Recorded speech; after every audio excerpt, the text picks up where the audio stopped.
amistad, bonhomie, friendship. In all three languages, the leaders of Mexico, Canada, and the U.S. made a show of unity as they met Tuesday in Mexico City.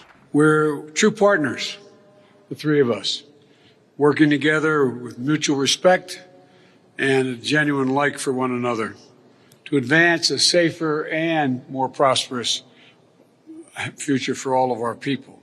But the issues on the table are not as easy.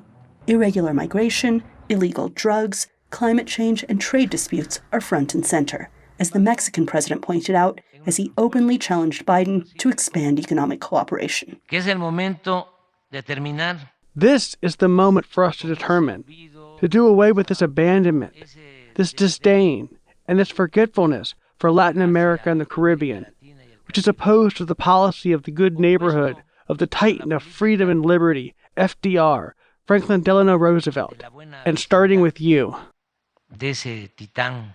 Biden fired back. The United States provides more foreign aid than every other country just about combined in the world, to not just the hemisphere, but around the world. Unfortunately, our responsibility just doesn't end in the Western Hemisphere. It's in Central Europe, it's in Asia, it's in the Middle East, it's in Africa, it's in Southwest Asia. On Tuesday, the U.S. announced a range of outcomes, which included plans to collaborate on supply chain issues and semiconductor development, modest commitments to reduce methane emissions from the solid waste and wastewater sector, and more clean energy collaboration. Put it simply, we are, and always will be, stronger together. The world today is facing a lot of uncertainty, with the rise in authoritarian leaders causing global instability and the high cost of living putting stress on families at home. It's important that we come together as leaders and as friends to look at ways to make our economies more resilient.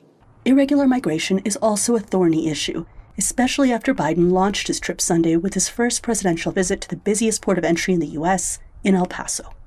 The leaders also reiterated their commitment to safe, orderly, and humane migration through the expansion of legal migration pathways, a range of collaborative measures and better communication, both among one another and with the public.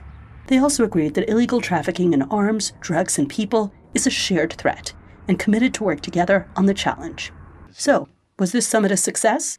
Mexico watchers say that's a tough question. Trilateral summits rarely yield major announcements or resolution of issues, and given that the issues that the three leaders talked about are complex and long-standing, I think it's not surprising that there was not some explosive announcement in their communique or in their press conference. But I think, having said that, the fact that they meet on a regular basis and that they identify priorities for their administrations to pursue for the coming year, I think that is important.